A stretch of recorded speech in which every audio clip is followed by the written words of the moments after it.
Okay, good afternoon. Well, today we are joined virtually by Guilherme Canela de Souza. I hope I'm not butchering the pronunciation there. He's the director of UNESCO's Memory of the World program, and he's here to talk about UNESCO's Memory of the World Register. So please, Mr. Canela de Souza, welcome, and please go ahead. Hi, Florencia. Thank you. Greetings from Paris. Good evening from here. Good afternoon for the others, and good morning for those watching us from different parts of the world. It's a pleasure to be with you and also do a follow-up on what the spokesperson already briefly announced regarding the decisions of the Executive Board of UNESCO on new 74 new inscriptions in the Memory of the World Register. So this brief introduction will cover 4 points. First one, what is the Memory of the World program and the protection of documental heritage. Then I will speak a bit more of the overall Memory of the World Register, what can be found there. Then the third point is a brief overview of the new 74 collections, and I will finish with more specific zooming on the collections related to multilateralism, international relations, and human rights, but it will be very brief. So first thing about the Memory of the World, this program was created more than 30 years ago. Uh, and it's related to the core mandate of UNESCO in protecting the free flow of information and ideas and knowledge. But as we can realize, it's impossible to protect and promote the free flow of ideas and knowledge if we haven't preserved this knowledge, these ideas in the first place.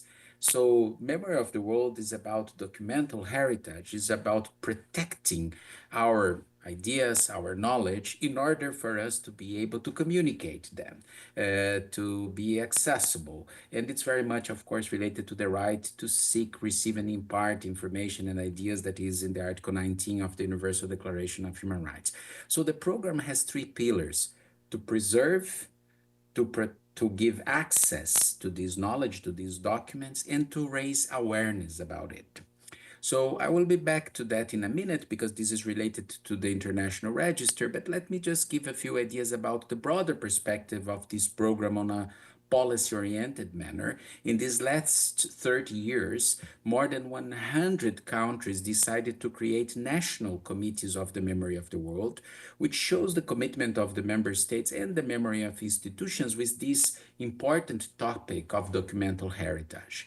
UNESCO has also provided countless spaces for capacity building in document preservation and accessibility, as well concrete funds to protect and to recuperate collections that might be facing some concrete preservation problems. So this is in a nutshell about the program and about the policies on documental heritage. So the second thing is, what is the Memory of the World Register? So when I'm talking with students, I always try to do this analogy. If we want to know the chemical composition of our planet, we go to the periodical table. If we want to understand the human journey in this planet, the human journey related to knowledge, it's a good start to look into the Memory of the World Register. There, you are going to find what we have been doing related to music, to philosophy, to cinema, to international relations, to religion, to human rights, to history in general, to science, to languages, to literature. So, for example, you will find in music that the Ninth Symphony of Beethoven is there, the documents related to this. Regarding to movies, The Wizard of Oz. Regarding to justice, the archives related to the trial of Nelson Mandela. Regarding to human rights violation, the documents related to the trials of Auschwitz.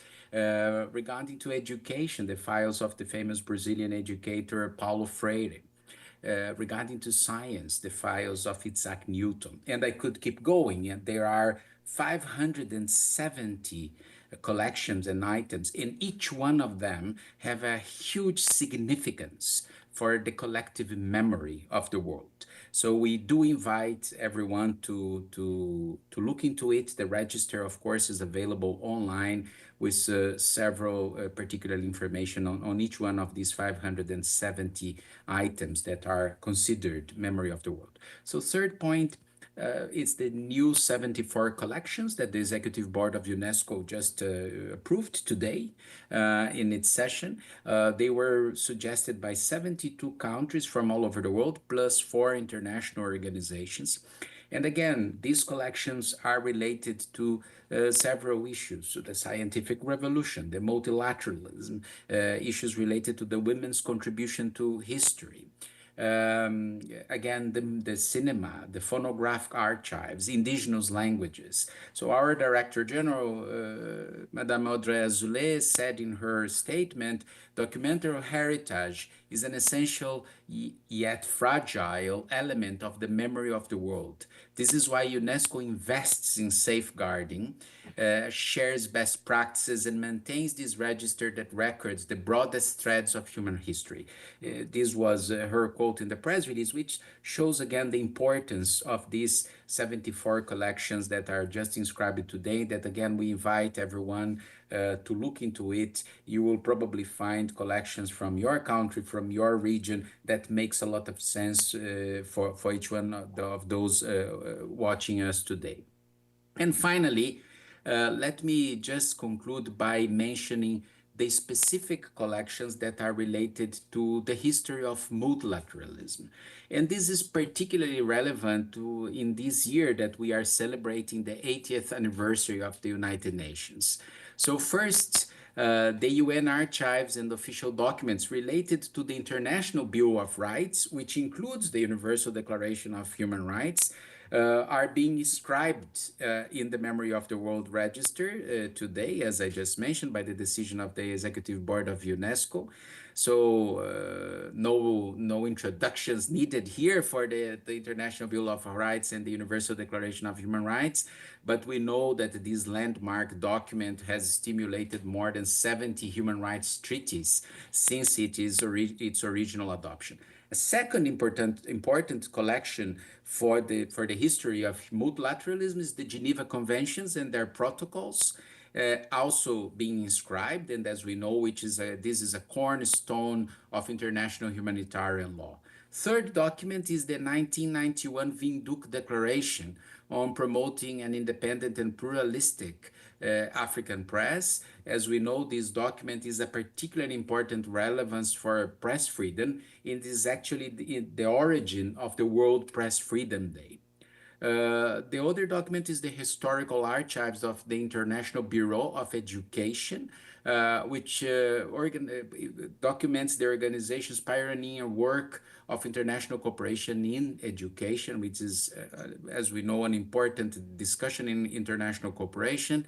And then finally, two other documents, the legacy collection of the International Meteorological Organization, the first global meteorological corporation, and this in the predecessor of the World Meteorological Organization. So again, the history of the meteorological science and cooperation recognized there. And finally, the archives related to the birth of the Association of Southeast Asian Nations, ASEAN, also there. So very interesting to see in this moment that multilateralism is a very important global discussion, that Memory of the World Register is incorporating these different collections. They capture most fundamental moments in the modern history of international law and cooperation.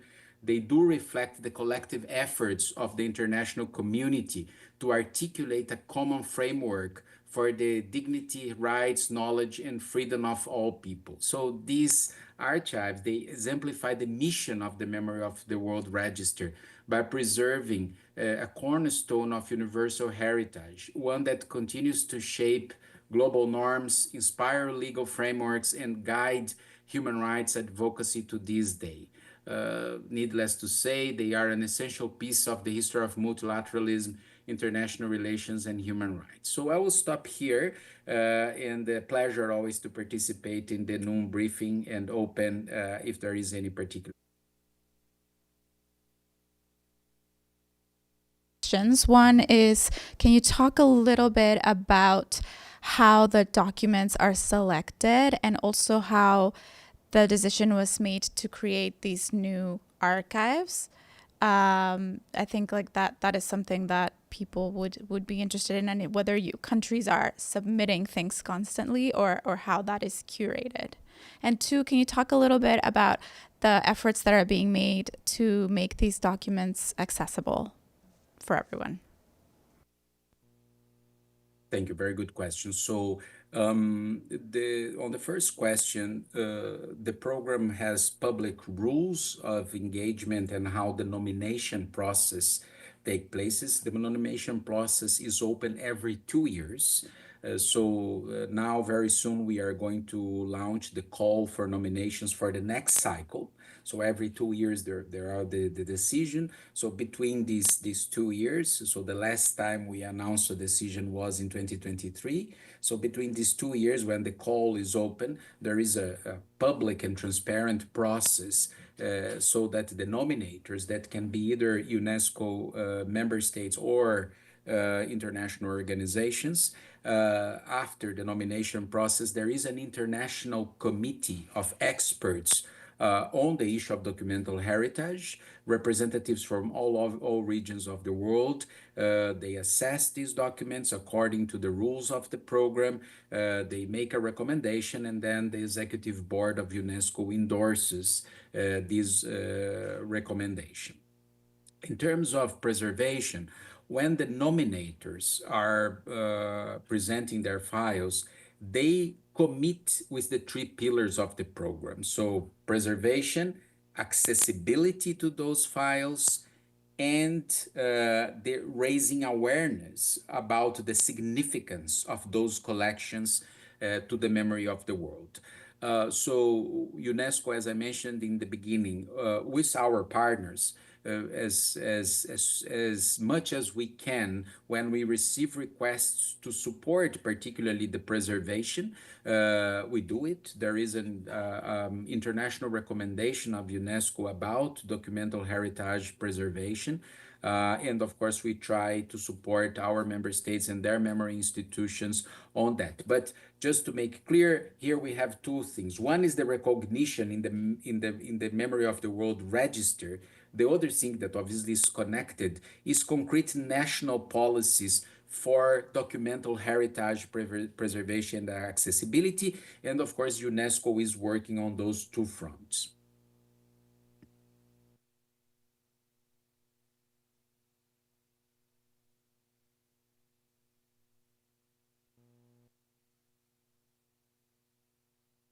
No, you can't hear me anymore.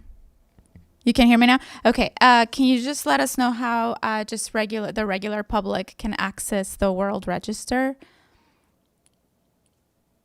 Sure. I mean, the database is publicly available under Memory of the World. So, Memory of the World, UNESCO, in any search machine, of course, will lead to that. So, all the collections that were inscribed, the 570 collections, the summary of those collections are there.